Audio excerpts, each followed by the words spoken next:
Сәлем достар, менің каналыма қош келдіңіздер. Біз бүгін бакинская пахлава пісіретін боламыз.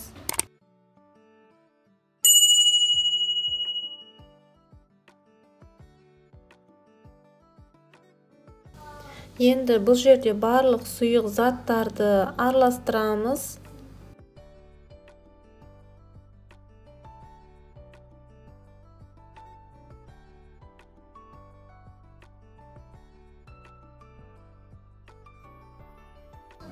Достар, менің каналыма тіркеліп, лайк басуды ұмытпаңыздар.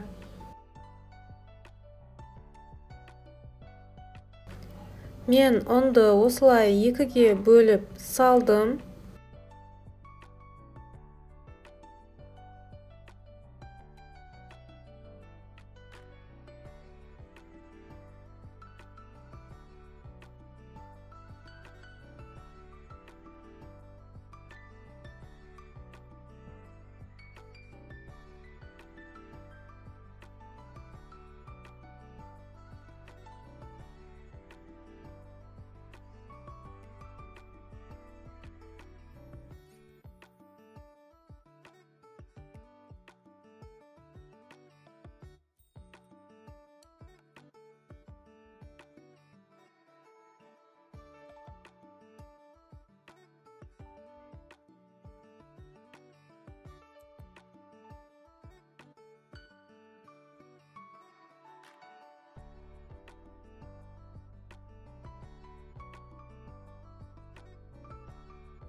Барынша қамырды жұқа қылып жаямыз осы жерде.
Осы жерде енді өздеріңізге қалай ұнайды, солай кесіп аласыздар.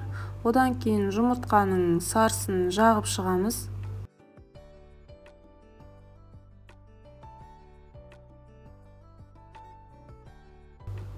Аздап қамырым артылып қалды, оны басқа нәрсеге қолдансаңыздар болады. Енді орехтарды бетіне қойып шығамыз. Мен енді сироп дайындаймын. 1 қасық мед салдым және қант салдым. Кішкене қайнатып аламыз. Үстіне ақырындап құйып шығамыз. Одан кейін 15-20 минутқа духовкаға салып пісіріп аламыз. Міне достар, қараңыздар, қызарып әдемі болып пісті. Ас болсын.